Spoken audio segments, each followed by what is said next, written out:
They say he stirs his coffee with chopsticks using a thing called the vortex method, the only true way to optimize the taste of his coffee at the molecular level. And they're right. Good morning. Welcome to the Daybreak Show. I am the Sultan. We'll get started, but first, coffee. Nice. Hot, the way I like it. Coffee needs to be hot.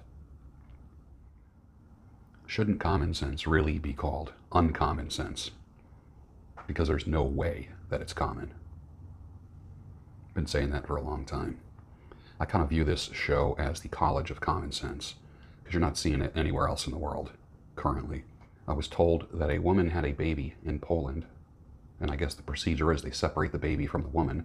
The father's not allowed to be there, so the woman is in her hospital room. The baby is in a nursery. The newborn baby is in a nursery, and the husband is not allowed to visit either. Thank you, oligarchs, for affecting the nuclear family. That is not appreciated. And don't give me any of your fake science to explain that.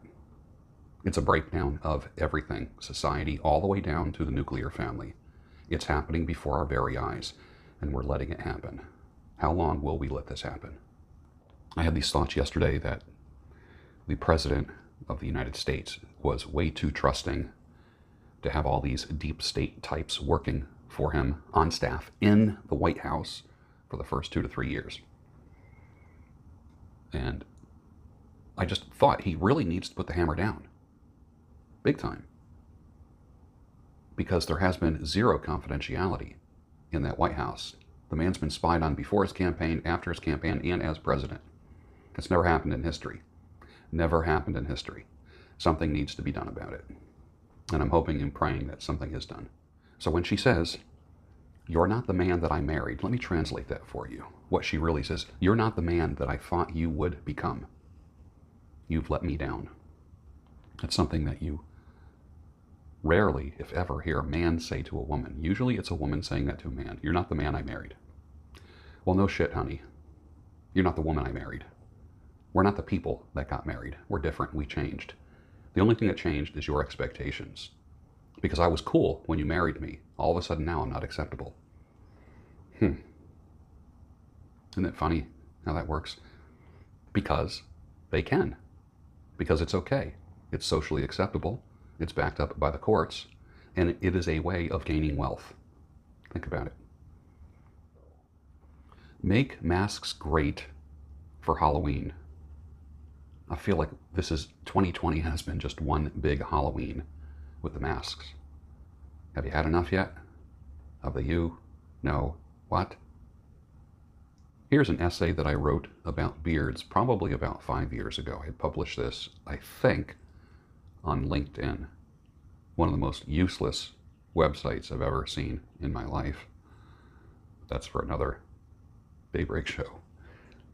With the resurgence of beards as an everyday accepted look for men of all ages, many men participate in Movember, or No Shave November.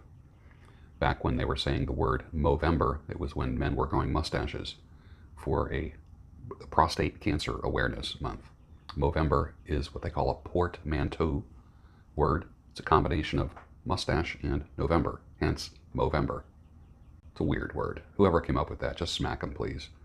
So men now have their own awareness month.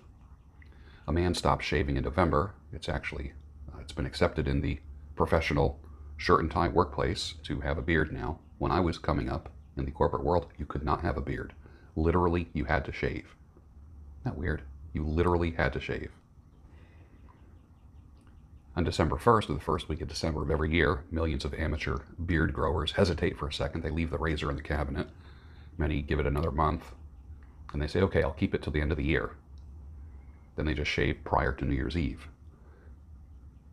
As a men's master barber and stylist myself, I've seen it more times than I can count. Around that time, men usually do this thing. They announce a few days before they're going to shave their beard. It's like a countdown. At that time, usually the wife will say, "You know what? I'm just starting to like that beard. Don't shave it off. Why don't you just keep it for another month?" So that's all he needed to hear, because he was secretly hoping that he would grow a pair of balls and be able to keep his beard. The two are connected. Don't kid yourself. So he gets the green light, the official green light. She gives him permission, which is always kind of funny if you think about it. She gives him permission to grow a beard. And he enters the world of what I call bearded handsomeness. He secretly joins beard groups on Instagram and Facebook. He posts beard memes and starts to understand and laugh at beard and facial hair humor. 2 months have passed and that beard is starting to get its own zip code. However, at this point, the beard can be rough, tangled, dry, swirls and cowlicks are showing up. It's not growing in the way he wanted it to. He sees patchy areas. He tries to trim it himself. Or worse, he sits in a typical haircutting establishment and asked, "Can you give me a beard trim with my haircut?" Not long after that nightmare experience, and he's wiped away the tears from his face. After growing a beard for a couple months, he says, "You know what, I just have to hit the reset button," which is code in the beard community for shaving, the dreaded S word. And that cycle repeats year after year for many men. He comes up with a million reasons why he can't do it. He looks at guys with yeards, another one of those weird-ass words that combines the word year and beard, coming up with a yeared. It's a weird word, I'm sorry. I even used it once, or twice, or 3 times. I look back on it and I go, why did I even do that? A yeared is basically a guy who's had a year of growth with no trimming. Some of them look good. The beard purists love this type of beard. That's cool. I'm not one of those purists. I like big, epic beards. However, I do like a little bit of shaping. I go to quite a few events where I have to rock a suit and tie, maybe a tux. And an epic beard, if it's shaped and groomed, looks good when you're wearing a suit and tie or wearing a tux or going to some kind of fundraiser or a dinner. So for those that want to enter into epic beard territory, you must abide by the ABCs of beard life. A stands for abstain, abstinence. You must abstain from shaving or trimming. You can't touch the beard for 2 months. Do not touch the beard for 2 months. Minimum. 3 is ideal. Now you're going to be tempted to line it up, which means striking a line here, here. One word about that. Just don't touch it. When I say don't touch it, that means don't even line it up. You're going to go through an insanely itchy stage for a month. That's a fact. It's going to itch when you lie down. It's going to itch when you wake up. It's going to itch when you drive. It's going to itch when you eat, when you're watching TV. There's nothing you can do until you get 8 to 12 weeks of growth and it lays flatter. As long as it's sticking out, it's going to look weird and it's going to feel weird. The B for ABCs of beards is this: brush. Brush it in the shower when you wash your hair. Brush it as if you have a full beard. Brush it several times a day, downward with a boar brush bristle. Not plastic bristles, if you can help it. The boar bristles microscopically have little barbs and rough edges that will aid in the spreading of oil from the root of the hair to the end of the hair shaft. Even though at this point it will seem futile to brush stubble, still brush your beard downward. We want that hair follicle to get used to being stimulated, get blood flowing to it, get oxygen to it, to stimulate the sebaceous oil glands, to secrete Mother Nature's hair conditioner onto the hair shaft. In the same way you can get bed head, you can get bed beard. So we don't want flat spots or patches where hair is growing up. We want the hair all to go down. In this area of my beard, my whole life, I've been tortured with the hair growing up. Literally, it grows up. This whole section here. So just train it to go down, train it to go down, train it to go down. And the only way you do that is by brushing it several times a day. The C in the ABCs of beards. You need to keep the beard conditioned. Abstain is the first one, brush is the second one, and condition is the third one. You need to keep your beard clean, oiled. In other words, conditioned. Now, doesn't that seem like a lot of work? It can, but you'll get used to it. With an epic beard comes great responsibility. You are now an ambassador for a bearded lifestyle, whether you like it or not. I'm not big on shampooing the beard or using traditional soap on the beard. I would counsel a man to co-wash 6 days a week and then cleanse 1 day a week. I use a pheromone soap on my beard a few times a week. I use it as shampoo for my hair and also on my body as well. It works great. Beards are a great way of spreading your pheromones. Hair is a pheromone delivery system. So why do we take it off of our bodies? By nature, you are always attracting the female all the time. A beard will help you do that. Now, you don't have to look like a caveman to do that. I happen to like the look of a beard. I happen to like the feel of a beard. And a beard has never, ever been an impediment when it comes to attracting the opposite sex. Never. It's never been an impediment. When it was huge, I attracted women, just a different kind of woman. So have different expectations for your beard at different stages of its growth if you happen to be going for a yeared. There's that word again that I hate. Basically, when you cleanse your beard, you're removing environmental and particulate matter from your beard. It could be dirt, dust, sawdust, metal chips, grime from a job, or working outside. If you're like me and you like barbecued ribs and chicken, you end up with barbecue sauce in your beard and food in your beard. Then remember that co-washing is not great at removing that kind of matter from your beard. You really do need a cleansing bar of some type or a quote-unquote beard wash. For those of you that have a white or gray beard, I'd say twice a month use a paste of baking soda and water in the shower and then rinse it with a little bit of a solution of apple cider vinegar that really cleans the beard well. And that's how you keep your beard white and bright. Now, as far as making a gray beard white, there was a point in my life where my beard was gray. The progression is this: you get a salt and pepper beard, and then eventually the salt overtakes the pepper, and then you end up with a gray or silver beard. After a while, with most men, that gray will turn into white, like mine. Like my hair is gray, white on the sides, gray here, but my beard is white. So you're going to have all kinds of colors. Very few people will have one monochromatic look between hair and beard.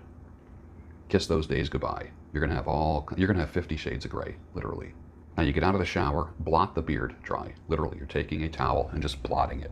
You're not rubbing your beard like you're drying off your body. You're not doing that, because you can damage your beard. The reality is that wet hair is more vulnerable than dry hair. Did you know wet hair can stretch literally 30%, make a hair stretch 30% more in its wet state? The average hair just stretches a little bit. When it's wet, it can literally stretch up to 30%. That's why I'm not huge. And that's where a lot of damage takes place. That's why I'm not huge on brushing and combing wet hair. I'd rather see you have it about 80% dry first.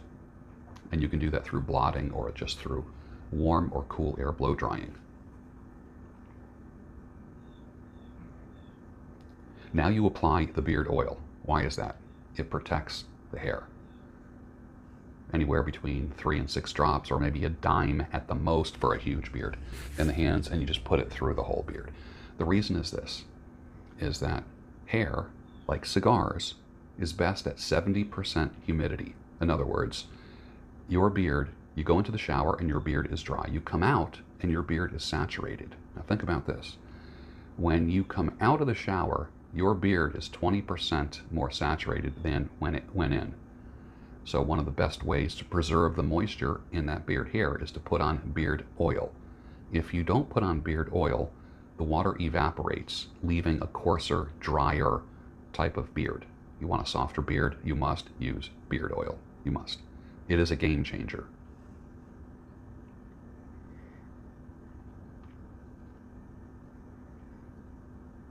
Brush the hair downward, comb it. Like I said, beer is like a cigar. It needs about 70% internal humidity to remain pliable, feel soft, and kiss your wife without performing dermabrasion on her. When you put on beard balm, think about this. Beard oil helps moisturize. Beard balm helps groom the beard. Two different functions. The best oils and balms contain high-end oils that are called ultra emollients, where they soak into the skin. Have you ever put an oil on your skin, like a high-end oil, something like a Moroccan oil, sweet almond oil? What's the other one? There's another one that's ultra emollient. It's very light. You put it on your skin and it's absorbed into the skin to the point where you don't really feel the oil anymore. Whereas if you put avocado oil, olive oil on your skin, you'll be shiny and oily the rest of the day. That's why we like the ultra emollient oils. And your higher end beard oils and beard balms contain the ultra emollients. Super important. Otherwise, you end up like with a greasy beard, leaving oil spots everywhere you go. And for those of us, that are using smartphones, you will just leave fingerprints and smears on your phone. You just stroke your beard, you're not even thinking about it. Next thing you know, you're swiping something on your phone and you're leaving these smears and fingerprints. The higher end the oil, the less fingerprints you're going to leave. You heard that from me first, probably about 7 years ago. When you use beard balm, you're only going to take about a dime worth. You're going to scrape what I call like half of a fingernail out of the tin or whatever it's in, melt it in your hands, and then put it through the beard, going in all directions. And then you can brush or comb or scrunch or do whatever you want. That's the ABCs of beards. And it contributes to being clean, sharp, and handsome. And there's nothing like a man who's clean, sharp, and handsome, smells good, looks good, is well groomed. You're doing it for you, you're doing it for your wife. In today's modern world, if you're going to have a beard, let it be clean, groomed, not have food in it, not have stuff in it. You don't have to be don't turn your beard into a feminine experience. You know how like women spend time in front of the mirror in the bathroom, God knows doing what. Don't be a female when it comes to your beard. You should be able to get your routine down to just a couple minutes. This whole nonsense of blow drying and curling and round brushes, it's a little too feminine. Way too much attention. And it takes the manliness, the masculine look. It takes the masculine look away from the beard. If it's too groomed, you look like a chick. I don't care how many muscles you have, piercings, tattoos. Beards are probably one of the most masculine things you can do, growing a beard. It's the one, like women for the past 70 years, I can do anything a man can do. No, you can't. You can't grow a beard. So maybe it's the last bastion of masculinity, is to have a beard. But if you groom it too much, you become a girl. And with that, finish your coffee. And I'll see you tomorrow on the Daybreak Show, your home of sanity, clarity, and reason.